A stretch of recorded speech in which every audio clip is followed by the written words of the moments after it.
Welcome back to Askewed Reviews. And for today, we actually had quite a few viewer requests for this movie series, and it is for the 1986 film Critters.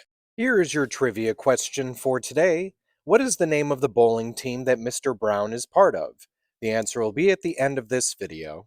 So our film starts off in the middle of a prison break from a space prison as some aliens called the Krites are trying to get away. There is a pair of alien bounty hunters hot on their trail, and these bounty hunters have the ability to transform and look like whoever they want. The Krites manage to make their way all the way to Earth, and more specifically to Grover's Bend, Kansas. It's here in Grover's Bend that we meet the Brown family, who are just a very typical family living on a farm. We also get to meet Charlie, who happens to be a farmhand for the Browns, and also the town drunk.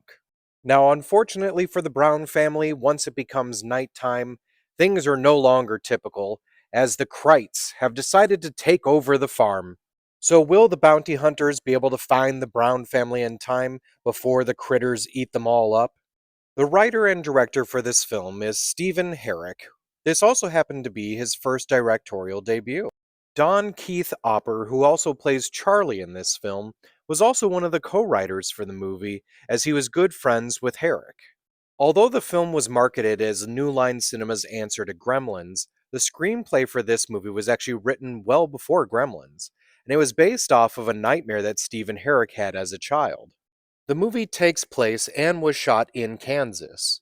Charles Kyoto, who is one of the Kyoto brothers, which is the team that actually worked on the creatures for this film, designed the Krites after Taz, the Tasmanian devil from Looney Tunes.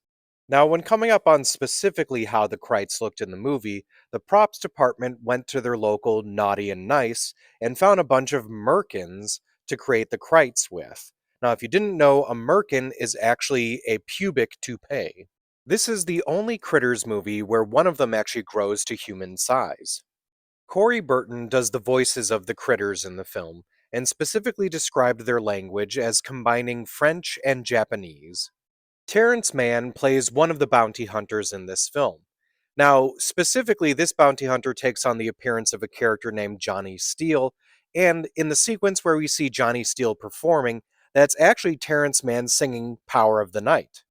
Now, the bounty hunters don't actually get names until the second film, but the second one changes into three other people: Officer Jeff Barnes, Reverend Miller, and Charlie McFadden. While the bounty hunters are trying to familiarize themselves with Earth, one of the clips that comes through is from a movie called Android from 1982, which actually stars and was co written by Don Keith Opper. This film was one of the first movies Billy Zane ever appeared in. Did you happen to know that the name of the town Grover's Bend is a nod to the infamous Orson Welles' War of the Worlds broadcast, where there's a town in there called Grover's Mill? At one point in the film, you can see an E.T. stuffed doll that's talked to and then attacked by one of the Krites. What's even funnier about that appearance by E.T. is the fact that Dee Wallace plays the mother in this film and in that one. There are a few references to Star Wars in this movie. For instance, the cat that the Browns own is named Chewie after Chewbacca. Also, at one point, Brad blows up a toy, and that specific toy is a Star Wars Y-Wing. There's also a reference to the 1984 film Ghoulies in this movie, as at one point one of the Krites emerges from a toilet, which is, of course, something that famously is done with the Ghoulies in their own film series. Here is the body count for this film: 2 humans, 2 space wardens, several critters, several chickens, 1 goldfish, and 1 cow.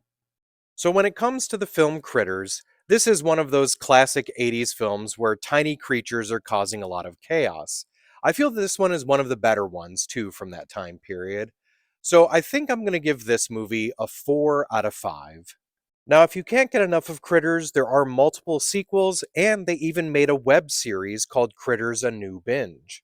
Also, if you're just looking for other recommendations that are like this movie, I would definitely say Gremlins, Ghoulies, Munchies, or Hobgoblins. Now, as for the trivia question from the beginning of this episode, what is the name of the bowling team that Mr. Brown is part of? The name of the bowling team that he is a part of is called the Pinbusters, and clearly, as you can tell from this logo, it is an obvious reference to the Ghostbusters. I hope you enjoyed this episode of Askewed Reviews, and if there's a movie you'd like to see get a review, just mention it in the comments.